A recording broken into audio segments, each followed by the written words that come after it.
Alexis, bonjour. Bonjour.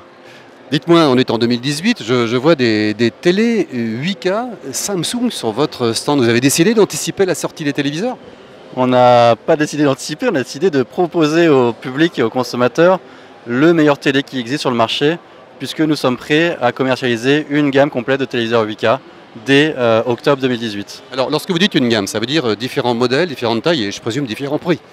Tout à fait, on sera sur trois modèles différents, 65 pouces, 65 pouces, 85 pouces, et les prix oscilleront entre 5 000 et 15 000 euros selon la taille. À la sortie des téléviseurs, donc 5 000, 15 000 euros, c'est ce qu'il faudra débourser pour acquérir et acheter un téléviseur 8K à partir de quand? À partir de début octobre, première semaine d'octobre est prévue l'arrivée en magasin. En termes de comparaison, on est sur la technologie équivalente sur un delta de prix qui n'est pas énorme, puisqu'on est sur 1000 ou 2000 euros de plus que le même téléviseur en 4K, voire même un téléviseur un peu inférieur en 4K. Alors, une question qui va vous être posée, je présume, ici pendant le salon IFA, c'est les fameux contenus 8K. Alors, est-ce que la 8K est un sujet qui concerne plutôt le monde du non-linéaire, par exemple de la VOD, ou un sujet qui concerne la télé et comment la télé 8K va fonctionner? Alors déjà, pourquoi on fait de la 8K? C'est quand même la première question. C'est simple, en fait, on est sur une demande de taille d'écran qui va de plus en plus grande. Les consommateurs aiment avoir une expérience immersive avec un très grand écran. Comme vous savez, les définitions sont standardisées, on est sur un nombre de lignes et un nombre de colonnes prédéfinies.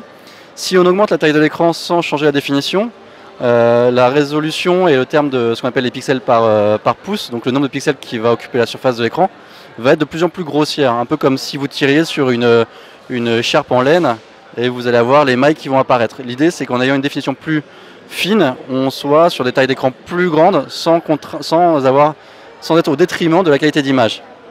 Et pour remplir ces pixels, puisqu'avec la 8K on est sur 33 millions de pixels quand on est sur à peu près 8 millions sur la 4K, pour remplir ces images on a deux possibilités, les contenus natifs qui arrivent au fur et à mesure, puisque la NHK, donc la télévision publique japonaise, a prévu de diffuser les Jeux Olympiques de Tokyo en 2020 en 8K. Donc c'est des choses qui vont arriver de la même manière que le contenu est arrivé avec les téléviseurs 4K il y a 5 ans maintenant, puisque la 4K est sortie en 2013, mais aussi par l'intelligence artificielle et l'upscaling. Je m'explique. De par les grosses avancées technologiques qu'a fait Samsung en termes d'intelligence artificielle, nous avons travaillé un nouvel upscaling qui permet de remplir ces fameux pixels qui viennent en complément de la 4K par un travail qui a été fait par la machine et la machine learning. Donc en fait, nos téléviseurs ont appris des bases de données via un serveur centralisé pour justement appliquer à chaque type d'image le meilleur upscaling qui soit et pour rapprocher, quelle que soit la source, du standard, du Full HD, de l'UHD, ramener ça vers un standard qui s'approche de la 4K, de la 8K. Donc mon téléviseur est branché sur son antenne, par exemple, si on prend un procédé hertzien de transmission, je capte une chaîne de télé, le téléviseur va calculer les pixels que la chaîne de télé ne diffuse pas et upscaler et améliorer l'image ou juste remplir uniquement la totalité de la dalle? Il va upscaler et améliorer l'image, bien sûr en remplissant la totalité de la dalle, mais pas n'importe comment, en se basant sur ce qu'il a appris. Juste en schématisant très simplement comment ça marche, c'est vraiment de l'intelligence artificielle basée sur du machine learning.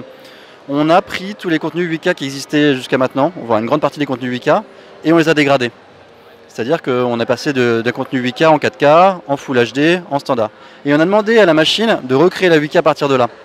Et comme on a le contenu base, il a pu comparer en 1 contre 1 et voir si ce qu'il upscalait était proche du contenu natif. Et quand il n'y arrivait pas, automatiquement il savait qu'il n'était pas au bon niveau, donc il recommençait. Et en ayant soumis des millions et des millions de possibilités de combinaisons mathématiques, il a généré des filtres qui aujourd'hui permettent de prendre n'importe quelle source d'image et d'en faire quelque chose qui soit proche d'un contenu 8K natif. Dernier point, Alexis, sur ce stand, sur votre stand qui est très grand, c'est un hall à lui tout seul, il n'y a plus que des télés 4K, Ultra HD, et bien sûr ces téléviseurs 8K. Vous pensez abandonner définitivement la commercialisation des télé HD à terme? On n'est pas loin, puisque aujourd'hui tous nos téléviseurs 40 pouces et plus, donc 100 cm, 1 mètre de diagonale, sont à minimum en 4K. On garde juste sur les petites tailles d'écran et 32 pouces des téléviseurs en résolution HD ou Full HD.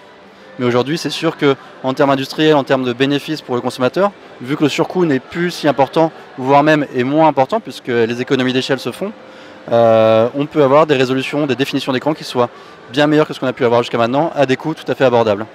Merci. Merci beaucoup.